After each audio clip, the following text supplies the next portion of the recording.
Welcome to Transparent Conversations, Elevated Exchanges. It's Friday night, so it must be Friday Night Live on YouTube. Hey, welcome back to my channel. It's not Friday night, it is Saturday night. So we're recording Friday Night Live on Saturday night. We should be used to this routine by now because this is the second time I'm doing this. Maybe the third time, I don't know. Having a problem with Friday nights, but I'm happy to be here on Friday night recording it. As long as I'm here, I'm staying close to the commitment and getting things done. All right, welcome to Transparent Conversations, Elevated Exchanges. I am Calvin, or CPJR if you know me, or the Melancholy Guy if you feel me. It is not Friday, it's Saturday. It's Friday. So it's Friday Night Live, and we are live on YouTube. It's Saturday Night Live. So we're live on YouTube. Not to be confused with the original Saturday night. We are not Saturday Night Live SNL. Do not sue me. I will desist. We'll talk about it. I will desist. Don't tell me, I'm going to stop doing it right now. Okay. So we are elevated tonight. I'm sorry, that's not what I'm supposed to do. This is episode 11.72. That's episode 11, 72 days. If you know, you know. And if you don't know, you might want to ask me about the 72 days. All right, getting up there, right? All right, so we are elevated tonight, as you can tell. Yeah. So this is this is Grow West is 7.0 from Grow West. It's a trimmed flower. It's like 21%. It's an indica. It's nice. It's nice. It's very nice. But it is a heavy indica, so you will be sleepy. It's really like a head body sleep. Yeah, so that's what we're doing. All right, so what we doing? Let's do the check-in. So yeah, another week down.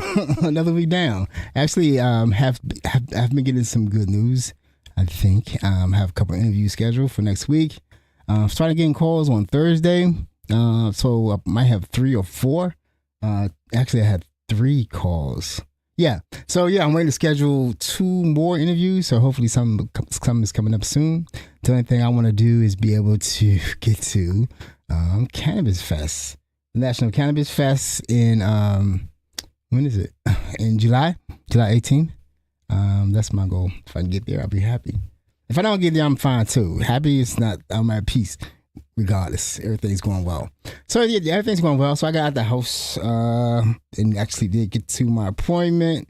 Got that money straight. So things are going good. Things are going all right. They're peaceful. It could be better. It will be better as long as we can get the.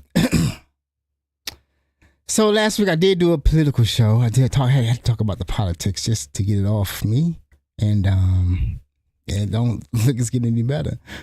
It's not getting any better at all. One thing I want to say one thing about it. Just remember this. We used to think about how did Hitler get a country to follow him to war and the genocide. Just look at look out in the current streets and see who's following orders. For just orders. One thing I want to say about this, the deportations, right? And the roundup. I'll say detentions. Just the roundup. The way they're doing it. You know what I mean? Like I was just seeing about going to a high school graduation and taking parents that are watching their children graduate. That's just cruel. That's just cruel. So I'm saying, if it was about law and order, why not do it orderly? Why do it in a fashion that's causing strife and pain and being cruel, right? It's not about deportation. It's about cruelty. All right, so look at the people that are following the orders. They don't want to show their faces. That's how proud they are for what they're doing, in our country. All right, so let's keep on going. That's all I'm gonna say about that. So, other than that, I'm happy to have some interviews. I hope to have some good news soon. Everything else is going as well as it should be. I'm keeping busy trying to get healthy. I need to get healthy. I want to get a check. Everything's fine. Everything's fine medically. Just just myself. You know what I'm saying? Like I think last night I am like on an indica, but then I still couldn't sleep well because I couldn't breathe because it's the pollen has really been heavy. And I've been taking a couple walks, walking around the neighborhood, getting outside, and it's definitely affecting me, the pollen. So just keep going, I guess.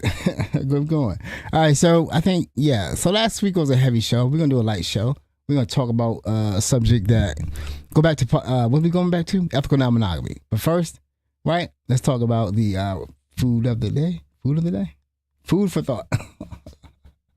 I told you. Tries to come at it from the other end, but when it comes to wanting to shift the way that you function, to get better or to perform better or to move away from things like addictive behaviors, it's absolutely foolish for any of us, me included, to think that we can do that by changing our thoughts first. Actually, the way to control our nervous system and feel the way we want to feel is to run that backwards. So if you change your behavior, then generally your thoughts, your feelings, and your perceptions change. Mood follows This has action. like been my mantra forever. So that right there's food for thought. You see, I changed from she and ye, someone else. This caught me about change, right? He's definitely right. I've been trying to change some behaviors for 4 years now and could not change them till now. I knew I had to do something drastic to stop, and I did, and that now stopped. But I'm also changing my behavior, right? I'm doing things differently. Not trying to, follow through with. Not trying to just go, because I noticed last time, what I'm saying after from my relapse in 2020 till up to now, how I constantly thought that I could just change my mind. Like every week, right? I would just come up and say, you know what, I'm gonna do this. I'm gonna do this. I'm gonna go shopping here, do this, pay this bill, blah blah blah. But had no proof or no way of knowing if I would actually do it, and I didn't do it for like 20 days. Now, and he's right, and I could never figure out why. I would have everything that I exactly want to do planned out, spreadsheet, budget, plans, lists, and I would do none of it, because that's not what I was doing. And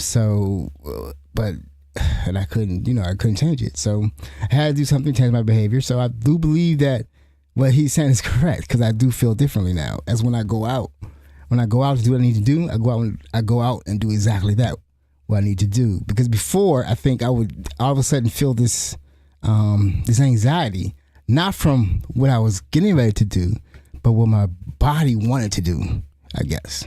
That's probably it. And then I would go and do that. I think my body would feel relief. It didn't. It just feel more anxious the whole time. Excuse me. So now I'm going around with like almost no anxiety, and it's just different. It's just a different feeling. And then even if the thought does pop in my head, right? I'm able to just say, hey, you know what? That's not where you want to go, because you already know that's headed towards, a bad time. That's headed for some major level anxiety. And why would you do that when life is great over here? So, that's that. So start making the change first. Start doing the change you want. You have to start doing it manually. Like, I guess, not manually, but just start doing it in order to change your mind. So just try to do something different. I don't know what's going to take. That's what I'm saying. Like, I used to think it was easy to stop. It's not easy to stop. That's another thing, though. I really know that if I do this, it's not going to stop. I can't do this for the rest of my life. I don't want to. So I guess that was a really good food for thought. Switched it up a little bit. I'll have the link in the bio, and I have the guy's name. I should say what it is. Andrew Huberman, How to Change Your Life. That was just a clip, of course. But I'll have the link to the clip, and then you can look up and see the whole thing if you want to. That's exactly right. That's been proven out in my life, and what I'm doing right now. All right, so okay, so we're gonna get to the conversation. All right, so I'm not trying to have this going on all night. The last episode was like I was gonna have that short, so the structure is gonna be like this. This is something I'm gonna have. I'm gonna keep it. I like the structure. Wednesday night on the recap show, they'll probably just pick up on current events. Maybe it's gonna be some politics or just something I wanted to talk about that's going on in society, in my life. Just something that's current, right? Not exactly something I really want to share that I've been thinking about, or a philosophy I want to implement into my life, or something I want to, share with you. So speaking of sharing, if you get a chance, please like, share, subscribe this podcast, YouTube channel, episode, the thing that I'm using to work on my life or work on changing my life, right? I don't know who this thing is for. It's for nobody, it's for somebody. But this is me going through recovering my life after a bunch of years of living with a terrible addiction. I guess you could just go to meetings. That might work for you. So if you want to go to meetings, do that. Do whatever it takes to get yourself, straight. I have no recommendations for you. I have absolutely none. Because, we all got to do it our own selves. So tonight, we're going to be talking about BDSM. And I say be intentional. I say be intentional because BDSM is a tricky one, right? And we're all talking about ethical non-monogamy. So we've been talking about swinging, what's it called? Swinging and what else? NSA, not the NSA. Open relationships, polyfidelity. We've been talking about unicorns, things like that, right? We've been talking about conscious monogamy. I recommended a book called Design of Relationships. If you really wanted to craft your relationship that's going to work for both you guys in the long run, not just accept any advice from everybody, just what's going to work for you two in your relationship, in your monogamy. It's called conscious monogamy. You might want to try that. You might want to try that. Conscious monogamy, you know what I mean? Like, what can you do? Can you not even look at a woman? Is that a bad thing? Can you say anybody's name? Is that gonna be a problem? You know what I'm saying? Can I go to lunch with a woman or not? My coworker, can I go to work with her? These things need to be discussed because if you're not, they're gonna come up. You know what I'm saying? But if you're gonna be a cheap piece of shit, just do that, or tell the person you're gonna do that, and then don't get married. You don't have to because you don't have to cheat, right? You don't have to cheat because if you want to tell the truth and be a good person or a evolved person, a woke person, then you might think about ethical non-monogamy. That's what I've been talking about. That's my intersection. Addiction and monogamy. Addiction and ethical non-monogamy. I don't know. All right, so.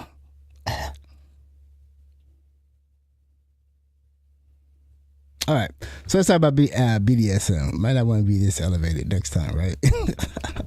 I think you're right about that. All right, so I think something's getting in my throat. Hold on 1 second. Okay, so let's talk about BDSM. BDSM is bondage, discipline, sadomasochism. And when I say be intentional, what I'm saying is that should not be your first thought if you want to be ethically non-monogamy. It's I don't know what the calling is for ethical for BDSM. It's on the I'm gonna play a video too. It's on the it's under the ethical non-monogamy umbrella, but all of BDSM isn't sexual, right?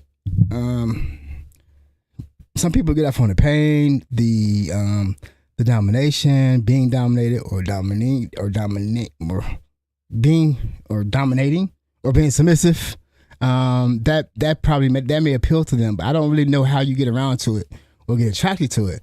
The only reason I know about it is because it's in the ethical non-monogamous community, and a lot of people come into ethical non-monogamy through BDSM, or once they get involved with ethical non-monogamy, they get introduced to BDSM. Now, the reason I say be intentional about it because this is the only relationship style that I know of or heard of that has caused people physical harm, right? Not physical harm from the actual scenes. Let's say they're like getting used to the spanking with the cat tails or even with the whip. It's usually done in a way that's not painful or overly painful. It's enough, right? It's a scene. Usually, the suggestion is you don't go. If someone's looking for a submissive, don't be the one they're looking for, right? You should be looking for a dom if that's what you want to do, because there's a lot of abusive relationships that happen because people aren't really into BDSM. They just want to be misogynistic and cause women pain. So be careful. There's a lot of different ways to get into it. You know what I'm saying? They have these things called munches and things like that. I'm going to play this video first, and then when we get back, we'll talk about it. At the end of this video, you're going to have an understanding about the difference between BDSM myths and reality. If you want to know more about having better relationships that lead to a better you, hit subscribe and the bell.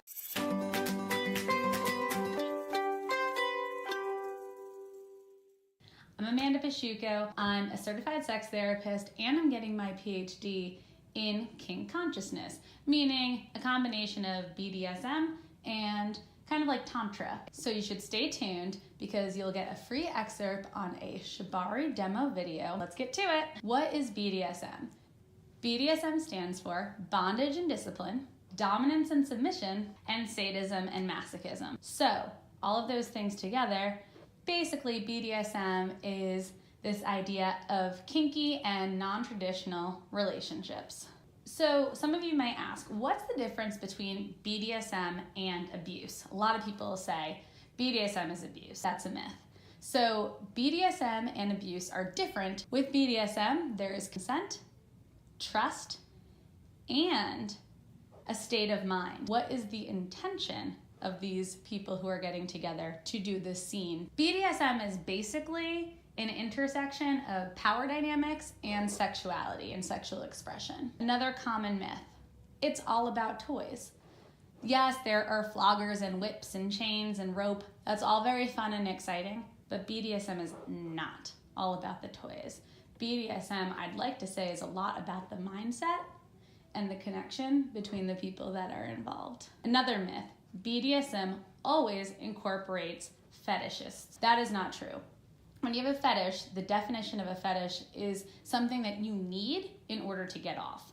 So here's the thing, in BDSM, a lot of people are kinky, but they really don't need a certain object like the stockings or like the heels to actually get them to the point of orgasm. So that's the difference between a fetish and BDSM. What are myths that you've heard about BDSM as we're on our list? Comment them below. Another myth, BDSM's all about pain. Well, no, people who are masochists and sadists, they engage in pain. There are many people who can engage in BDSM and really don't like pain. They actually really like pleasure. So they engage in BDSM with things that they perceive as sensual, even things like temperature control. Next myth, bondage is always mechanical. I would like to make the point that bondage is not mechanical. Check out this Shibari demo video. You're really gonna like it, and you're gonna get this insider view into what bondage can actually look like. This is one style of bondage, but bondage actually has a lot to do with the mind and the intention rather than the props that are used. Of course, you can use leather, rope, many other things, but I think that you're gonna have a very interesting and different feeling about bondage after you check out that video. Next myth, all people who are in BDSM were abused or taken advantage of as children. That is not true. I know that because of 50 Shades of Grey, one of the things that has happened is people believe, oh, you get into this because of child abuse. Here's the thing, I've seen many people who are into BDSM, and not everyone has a history of abuse. There are a lot of people who have a history of abuse in general, and they turn out to be into BDSM, and also turn out to be into vanilla sex. So there is nothing that signifies that. There's a bunch of research on it. And from the research that I've been reading in my PhD program, nothing has shown that yet. I will make another video if that turns out to not be true with the research article, and I'll let you know. So if you really liked this video, I hope that you'll click like and subscribe to catch my new videos. If you have any questions, feel free to comment them and I'll try to address them. And also, you can catch me on Facebook, Twitter, and Instagram at The Sex Healer. I make a new video and drop it every week, Wednesday at 9 a.m. Eastern Standard Time. See you then, and thanks for watching. Of course, if you like this video, click like. Bye! Okay, and I will have her information in the show notes. You can click on it. That video is called what is BDM versus kink? So basically, so yeah, you might like to get choked. You know why you have it. Disclaimer. This is my truth. It's not your truth. We walk on our truth over here. We know our truth. We walk on our truth. And what else we do? Oh, we recognize somebody's trying to pull us from our truth. That's the friction. For me, it's anxiety. So I'm not anxious right now. So yeah, if you are, you can leave. Bye. All right. So what I was saying is, yeah, the whole BDSM versus, would I give information? Yeah, so it'll be, like I say, in the show notes. You can click on it and watch some more for information. Yeah, so I was saying, like, BDSM, a kink, like you want to choke somebody or like to be choked or want to be whipped. It's a flogger. That's what I was thinking about, not a whip. Or a cat. It's a cat and nine tails, but it's like a flogger. So this whole thing, right, BDSM, I mean, it may seem very interesting when you see it, right? You'll see, because it involves a lot of leather, clothes, the way they dress. They have like collar ceremonies and like I said, they have munches where they go and meet up and they just get to know each other, because that should be a very trusting community, right? Because people are doing scenes, right? And some of the scenes, like I've seen people, you know, the roping, tying with rope, that she said shibari. Tying with rope, that's the bondage part of it. And there's people who really like to tie knots. Some people like to be tied up. There's some people like to have hooks put in their back, and they hung from a ceiling or suspended in a way that they like it. And they said the pain releases endorphins. Yeah, you can see that. They'll just have the flow blood, all the hooks in their backs and all hung up. It's quite something. And that's seductive, right? You may see that and you might be like, oh, I want to try that, you know, but I don't really know what to call this, right? Like I said, I was around it, try a little bit of it. It's not for me. I'm not a dom. I'm not a submissive. I am, you know what I'm saying? It's just some things caught my eye, and the same thing may happen to you. That's why I'm saying be intentional about it, because it's going to be interesting. And the thing is, right, this is one thing I always carry a warning with, because two people that I've known got involved in this and got hurt physically because the guy wasn't really a dom, right? He was just abusive, and that happens a lot. If you go on these sites, if you're a woman, you will be approached in order to, you know, be a sub, you know, because they'll be your dom. And usually telling you they're not probably be your boyfriend too. A lot of times it should be very informal. That's why I say you try to go to join some groups. I know, like in Poly on Facebook, they have some groups of people that deal with BDSM. So it'll be good to ask them questions and things like that, because you don't want to get hurt, right? Like I said, it's the only thing that I say, go into it. Like I said, I've told people that are very happy in the thing. They show their pictures from their little takeovers. They're all wearing leather. They got the collar. I like the collars, right? I like the collars. I wouldn't buy a collar with somebody. And that means that, I guess that's when you like it's like, I guess in this world, it's like dom sub. You collar somebody, that's your sub, right? So, yeah, and you know, the reason also that we talk about BDSM is because you could be, like, let's say if I was to get with someone, and I'm not really into BDSM, right? I could just leave it, right? Not for me, right? Especially at this time. She may have a partner that's into it, right? So I have to know what's going on, their collar and everything. I would have to know that and be okay with that. So, I'm saying, if you choose this, If you choose this way, the right way, the way of light and love and beauty, you're gonna have to learn some. You have to learn some things and be able to just be ready for like anything to come home any given day. You know what I'm saying? Like, so let me tell you the 2 times that one friend lost contact with, and then I got back, contact with her. She got involved with someone else, and they were into the whole BDSM thing, and it wasn't legit. There was some, physical damage, none hard damage. Like you shouldn't be going to the hospital, right? If it's done correctly. You know what I mean? Like if you have a good, good experienced dom, you shouldn't be going to the hospital. You shouldn't be hurting, and they should be like know how to keep it within the scene and not make it part of your life. You know what I mean? Like nobody should be go give me a ham sandwich and then punch you in the face if you don't. It's not that type of thing, right? So that's all I'm gonna say with that. I'm going to bed. I think I'm tired. Yeah, so that's kind of interesting. I don't know why I'm like this right now. Oh yeah, so it's indica. Yeah, I'm elevated. So we're not doing this again, right? So we have to do that on a special time. Maybe somebody's here. Definitely should be a sativa. I think I should have a cup of coffee because I am really ready to go to bed. All right, so I'm gonna leave it there. I think the other show I did on what day was that? On Wednesday. It was like an hour and 14 minutes. Talking about politics. I suggest you go watch it to find out where I stand. That show was actually I started talking about that before the big breakup between the two. This country is insane. So here we go again. I'm gonna talk politics. Here we go again with riots in the streets, smoke, everything like that. Why? We didn't have that during last 4 years with Biden. So here we go again. Fighting in the streets. Why? But you know what I mean? My thing is, I'm okay with deporting immigrants that should be deported. Detaining, I already told you I think about detaining. I think that was for money.